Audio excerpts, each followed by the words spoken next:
Hello दोस्तों, आप सभी का स्वागत है आपके अपने यूट्यूब चैनल लर्न विद एजे पर। दोस्तों, आज की इस वीडियो में हम लोग कुमार गौरव सर के द्वारा जो 7 फेरों वाली सीरीज 3.0 का पार्ट नंबर 7 करवाया गया था, उस पार्ट का आज की इस वीडियो में हम लोग रिवीजन करने वाले हैं। तो चलिए दोस्तों, शुरू करते हैं बिना देरी करे आज के अपने इस सेशन को और देख लेते हैं आज का अपना पहला पॉइंट। सबसे पहला पॉइंट दिया गया है कि कौन सी निधि भारतीय राष्ट्रपति के नियंत्रण में होती है। तो इसका उत्तर हो जाएगा आकस्मिक निधि। और आकस्मिक निधि का उल्लेख संविधान के कौन से आर्टिकल में है? आर्टिकल नंबर 267 में है। संचित निधि का उल्लेख संविधान के कौन से आर्टिकल में है? तो इसका उल्लेख है आर्टिकल नंबर 266 में। और यह किसके अधीन होती है? तो ये होती है संसद के अधीन। तो यहाँ पर दो निधियाँ दी गई हैं और इन दोनों निधियों से संबंधित 4 प्रश्न आपसे पूछे जा सकते हैं। क्वेश्चन पूछा जाएगा कि जो आकस्मिक निधि है ये किसके अधीन होती है? तो ये भारत के राष्ट्रपति के अधीन होती है। और इसका उल्लेख संविधान के कौन से आर्टिकल में किया गया है? आर्टिकल नंबर 267 में किया गया है। 2 प्रश्न ये हो गए, आपको याद रखने हैं। इसी प्रकार से संचित निधि से संबंधित संचित निधि का उल्लेख संविधान के कौन से अनुच्छेद में है? अनुच्छेद नंबर 266 में है। और यह किसके अधीन होती है? यह जो है संसद के अधीन होती है। तो 2 प्रश्न आपको ये याद रखने हैं और 2 प्रश्न ऊपर से आपको ये याद रखने हैं। तो ये 4 प्रश्न आपको यहाँ से याद रखने हैं। उसके बाद में हम देखेंगे निजता का अधिकार। निजता का अधिकार का उल्लेख संविधान के कौन से अनुच्छेद में किया गया है? तो अनुच्छेद नंबर 21 में किया गया है। इसमें क्या कहा गया है? प्राण एंड दैहिक स्वतंत्रता की बात इसमें की गई है।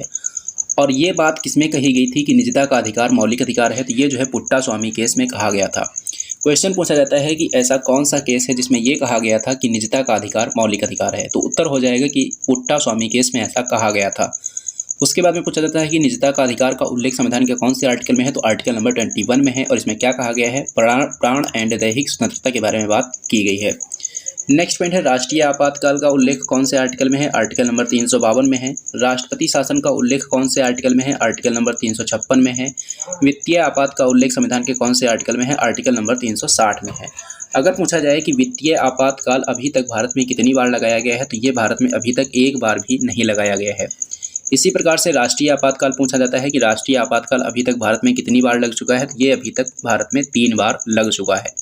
नेक्स्ट क्वेश्चन पूछा जाता है कि राष्ट्रीय आपातकाल के दौरान ऐसे कौन से आर्टिकल हैं जिनको निलंबित नहीं किया जाता है, यानी कि वे आर्टिकल कभी भी निलंबित नहीं होते हैं? तो आर्टिकल नंबर 20 और आर्टिकल नंबर 21 ये कभी भी निलंबित नहीं होते हैं। नेक्स्ट पॉइंट दिया गया है कि भारत का सबसे दक्षिणतम बिंदु कौन सा है? तो भारत का सबसे दक्षिणतम बिंदु है इंदिरा पॉइंट। इसकी लोकेशन क्या है? इसकी लोकेशन है 6 डिग्री 45 मिनट।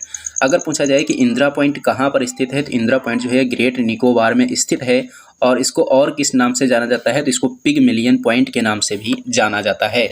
अगर पूछा जाए कि अंडमान एंड निकोबार के बीच में कौन सा अक्षांश स्थित है? 10 डिग्री चैनल स्थित है। कौन सा चैनल? 10 डिग्री चैनल स्थित है। अब अगर हम बात करेंगे भारत के विस्तार की, तो भारत का जो विस्तार है 8 डिग्री 4 मिनट उत्तरी अक्षांश से लेकर 37 डिग्री 6 मिनट उत्तरी अक्षांश तक है। और इधर से अगर देखेंगे तो 68 डिग्री 7 मिनट पूर्वी देशांतर से लेकर 97 डिग्री 25 मिनट पूर्वी देशांतर तक इसका विस्तार है। अगर पूछा जाए कि जो भारत का विस्तार है वह उत्तर से लेकर दक्षिण तक कितना है? तो 3214 किलोमीटर है। और पूर्व से लेकर पश्चिम तक कितना है? 2933 किलोमीटर है। इसी प्रकार से हम देखेंगे नेक्स्ट पॉइंट। तो नेक्स्ट पॉइंट यहाँ पर दिया गया है कि माना दर्रा किस राज्य में है, नीति दर्रा किस राज्य में है और लिपुलेख दर्रा किस राज्य में है? तो ये तीनों दर्रे कहाँ हैं? तीनों के तीनों दर्रे उत्तराखंड में हैं।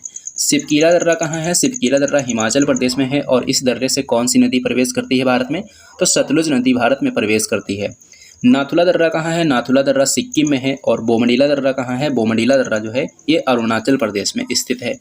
उसके बाद में देखेंगे नेक्स्ट पॉइंट।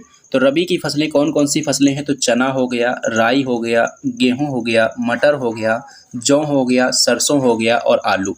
ये सभी के सभी जो फसलें हैं किसकी फसलें हैं? रबी की फसलें हैं। नेक्स्ट पॉइंट है कि वर्ल्ड हैप्पीनेस रिपोर्ट कौन जारी करता है? तो वर्ल्ड हैप्पीनेस जो रिपोर्ट है ये संयुक्त राष्ट्र सतत विकास समाधान नेटवर्क के द्वारा जारी की जाती है। और इस बार इसमें भारत की रैंक क्या है? इस बार इसमें भारत की जो रैंक है 126 है। वर्ल्ड डेवलपमेंट रिपोर्ट कौन जारी करता है? तो ये विश्व बैंक के द्वारा जारी की जाती है। संविधान में वर्तमान समय में कितने अनुच्छेद हैं? तो 395 हैं। भाग कितने हैं? भाग इसमें 22 हैं। अनुसूची कितनी है? अनुसूची इसमें 12 हैं। और संशोधन कितने हो चुके हैं? 105 संशोधन हो चुके हैं। केंद्रीय प्रशासनिक अधिकरण का उल्लेख कौन से आर्टिकल में किया गया है? आर्टिकल नंबर 323A में किया गया है। और इसको कौन से संविधान संशोधन के द्वारा जोड़ा गया था? तो इसको जो है 42वें संविधान संशोधन 1976 के द्वारा जोड़ा गया था। अगर पूछा जाए कि केंद्रीय प्रशासनिक अधिकरण का उल्लेख संविधान के कौन से भाग में है, तो भाग नंबर 14A में इसका उल्लेख किया गया है। नेक्स्ट पॉइंट दिया गया है कि संविधान कब लागू हुआ था, तो संविधान जो है ये 26 जनवरी 1950 को लागू हुआ था।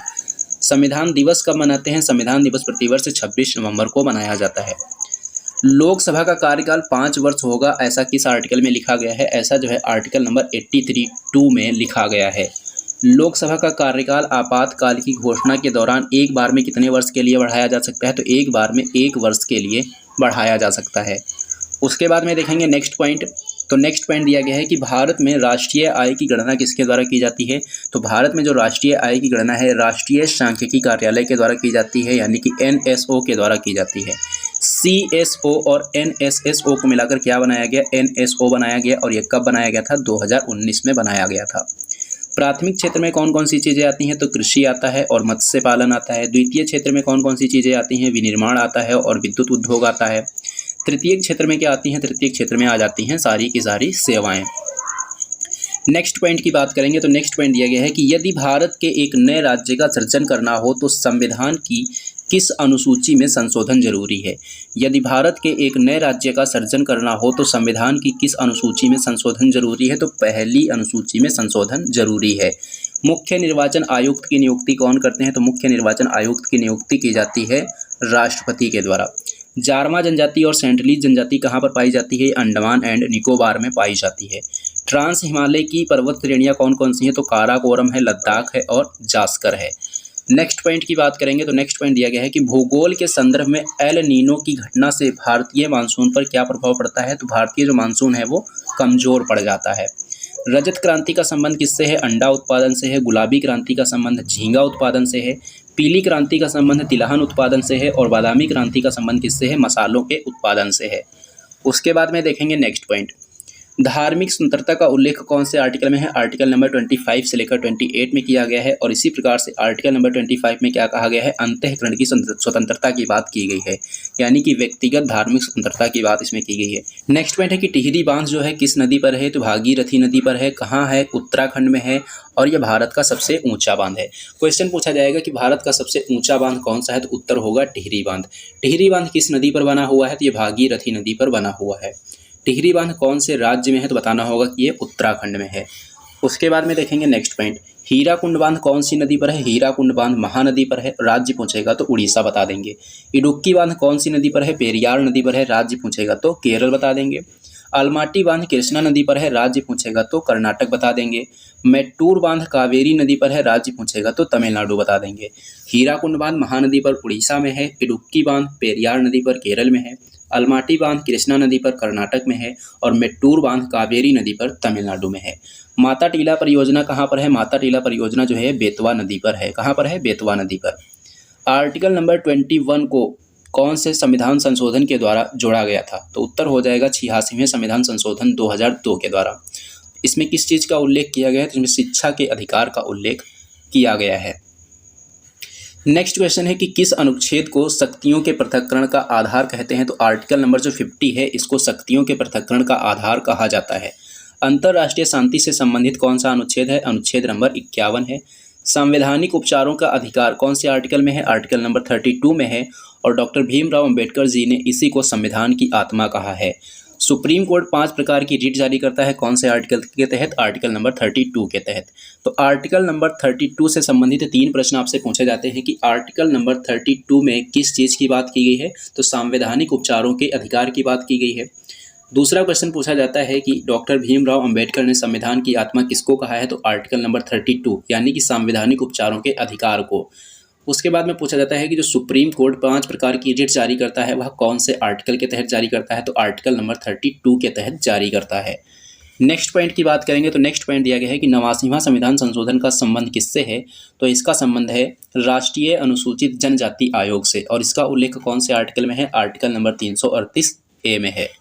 नेक्स्ट क्वेश्चन दिया गया है कि प्रस्तावना को संविधान का अंग नहीं माना गया, ऐसा किस केस में किया गया था, तो ऐसा जो है बेरूवाड़ी केस में कहा गया था और ये कब हुआ था, 1960 में। प्रस्तावना संविधान का अंग है, ऐसा किस केस में कहा गया था? ऐसा कहा गया था केशवानंद भारती केस में, और यह कब हुआ था? 1973 में हुआ था। तो प्रस्तावना को संविधान का अंग माना गया किसमें? केशवानंद भारती केस में 1973 को, और अंग नहीं माना गया बेरूवाड़ी केस में जो कि 1960 को हुआ था। नर्मदा और सोन नदी का उद्गम कहाँ से होता है? नर्मदा और सोन नदी का उद्गम होता है अमरकंटक की पहाड़ी से। संविधान में हमारे देश का उल्लेख किस नाम से किया गया है? तो भारत और इंडिया के नाम से इसका उल्लेख किया गया है। नेक्स्ट पॉइंट की बात करेंगे तो नेक्स्ट पॉइंट दिया गया है अनुसूची नंबर 7 से संबंधित।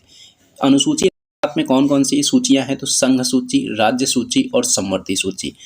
रक्षा जो है ये किस सूची का विषय है? संघ सूची का विषय है। रेलवे किस सूची का विषय है? संघ सूची का विषय है। विदेशी मामले किस सूची का विषय है? ये भी संघ सूची का विषय है। एग्रीकल्चर किस सूची का विषय है? राज्य सूची का विषय है। पुलिस किस सूची का विषय है? ये भी राज्य सूची का विषय है। शिक्षा किस सूची का विषय है? समवर्ती सूची का विषय है। जनसंख्या किस सूची का विषय है? समवर्ती सूची का विषय है। वन एंड वन्यजीव किस सूची का विषय है? समवर्ती सूची का विषय है। तो इसमें क्वेश्चन आपसे कैसे पूछे जाते हैं? क्वेश्चन आपसे पूछा जाएगा कि निम्नलिखित में से संघ सूची का कौन सा विषय है? तो रक्षा हो जाएगा, बाकी इसमें से ऑप्शन डाल दिए जाएंगे, तो आपको क्या टिक करना होगा? रक्षा को टिक करना होगा। इसी प्रकार से कई तरीके से आपसे यहाँ से क्वेश्चन पूछे जा सकते हैं। नेक्स्ट पॉइंट दिया गया है कि सर्वाधिक उपजाऊ मृदा कौन सी होती है? सर्वाधिक उपजाऊ मृदा होती है जलोढ़ मृदा। काली मृदा को और किस नाम से जानते हैं? रेगुर मृदा भी कहते हैं, और ये कहाँ पर पाई जाती है? दक्कन के पठार में पाई जाती है। योजना अवकाश कब से कब तक चला था? ये 1966 से लेकर 1969 तक चला था। नेक्स्ट पॉइंट दिया गया है मौलिक अधिकार से संबंधित। मौलिक अधिकार का उल्लेख कौन से आर्टिकल में है? आर्टिकल नंबर 12 से लेकर आर्टिकल नंबर 35 तक है। भाग पूछेगा तो भाग 3 बता देंगे। और इनको भारत के संविधान में कहाँ से लिया गया है? तो इनको अमेरिका के संविधान से लिया गया है। मौलिक अधिकार पहले कितने थे? पहले थे 7, अब कितने हैं? अब हैं 6। 7वां जो मौलिक अधिकार था संपत्ति का अधिकार, उसको अब हटा दिया गया है 44वें संविधान संशोधन 1978 के द्वारा, और इसको अब एक कानूनी अधिकार बना दिया गया है, और इसका उल्लेख आर्टिकल नंबर 300A में किया गया है। नेक्स्ट पॉइंट दिया गया है प्रोजेक्ट हाथी कब स्टार्ट हुआ था? 1992 में स्टार्ट हुआ था, और अभी हाल ही में इसके 30 वर्ष पूरे हो चुके हैं, और इसी उपलक्ष्य में गज उत्सव भी आयोजित किया गया है। और गज उत्सव का आयोजन कहाँ पर किया गया? असम के काजीरंगा पार्क में इसका आयोजन किया गया। नेक्स्ट पॉइंट दिया गया है कि बांदीपुर टाइगर रिजर्व कहाँ है? ये कर्नाटक में है। और कूनो नेशनल पार्क कहाँ है? ये मध्य प्रदेश में है। अंसी और नागरहोल नेशनल पार्क कहाँ है? ये कर्नाटक में है। दल बदल विरोधी कानून का उल्लेख कौन से अनुसूची में किया गया है? अनुसूची नंबर 10 में किया गया है। और अनुसूची नंबर 10 जो है कौन से संविधान संशोधन के द्वारा जोड़ी गई थी? तो 52वें संविधान संशोधन के द्वारा 1985 में जोड़ी गई थी। क्योंकि मूल संविधान में कितनी अनुसूचियाँ थी? मूल संविधान में केवल और केवल 8 अनुसूचियाँ थीं, 4 अनुसूचियाँ बाद में जोड़ी गई हैं। नेक्स्ट पॉइंट यहाँ पर दिया गया है कि मुख्य न्यायाधीश अपना त्यागपत्र किसको देते हैं? तो राष्ट्रपति को देते हैं। कोडरमा जो है यह किस खनिज के उत्खनन के लिए प्रसिद्ध है? तो ये अभ्रक के उत्पादन के लिए, अभ्रक के उत्खनन के लिए प्रसिद्ध है। नेक्स्ट पॉइंट दिया गया है मौद्रिक नीति से संबंधित। मौद्रिक नीति कौन जारी करता है? तो आरबीआई के द्वारा जारी की जाती हैं, और प्रत्येक 2 माह में इसको जारी किया जाता है। यानी कि एक वर्ष में कितनी मौद्रिक नीतियाँ आती हैं? एक वर्ष में 6 मौद्रिक नीतियाँ जारी की जाती हैं। महाधिवक्ता का उल्लेख कौन से आर्टिकल में है? आर्टिकल नंबर 165 में है। और महाधिवक्ता का कार्यकाल क्या होता है? तो राज्यपाल के प्रसाद पर्यंत ये कार्य अपना करते हैं। सर्वोच्च न्यायालय के पहले न्यायाधीश कौन थे? हीरालाल कानिया थे, यानी हीरालाल जे कानिया थे। और वर्तमान समय में कौन है? वर्तमान समय में हो जाएंगे DY चंद्रचूड़, जो कि 50वें नंबर के मुख्य न्यायाधीश हैं। वर्ल्ड हैप्पीनेस रिपोर्ट 2023 में भारत की रैंक क्या है? वर्ल्ड हैप्पीनेस 2023 में भारत की जो रैंक है कितनी है? भारत की रैंक है इसमें 126। तो दोस्तों ये था आज का आपका सेशन। ये सेशन आपको कैसा लगा है कमेंट बॉक्स में कमेंट करके ज़रूर बताना। अगर ये सेशन आपको पसंद आया हो तो इसको लाइक करना, और इसे अपने दोस्तों में ज़्यादा से ज़्यादा शेयर भी करना। और हाँ दोस्तों, अगर आप लोगों ने अभी तक हमारे चैनल को सब्सक्राइब नहीं किया है तो चैनल को सब्सक्राइब कर लेना, और बेल आइकन पर क्लिक करके ऑल पर ज़रूर क्लिक कर लेना, जिससे कि इस चैनल पर जब भी कोई वीडियो अपलोड की जाए तो उसका नोटिफिकेशन आपको सबसे पहले मिले। तो चलिए दोस्तों, मिलते हैं अब हम लोग एक नेक्स्ट वीडियो में।